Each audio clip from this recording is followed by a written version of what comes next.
So we hear a lot of thought about positive thinking versus negative thinking, and which is better. You know, there are definitely pros and cons for each. It's a spectrum. In reality, you want a little bit of both. You don't want to overestimate your opponent.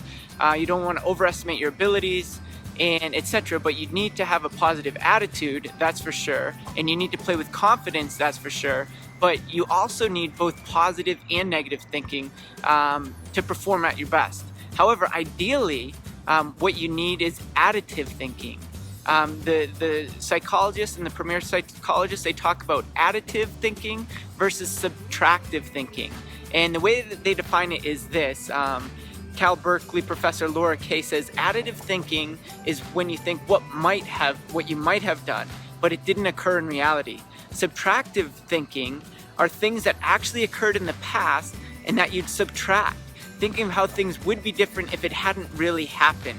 So for example, in additive thinking, you'd be thinking, if only I'd taken that shot instead of passed it, or if only I dribbled there.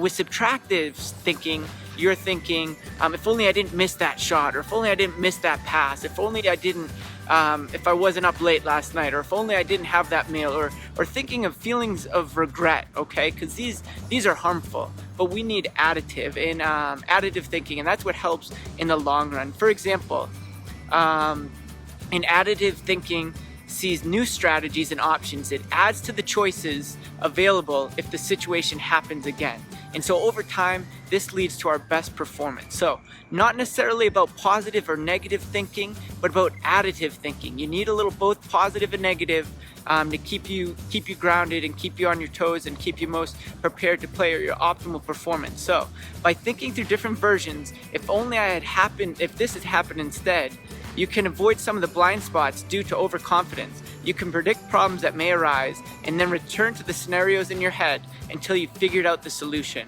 So that's the type of thinking that we want to encourage here for your optimal performance.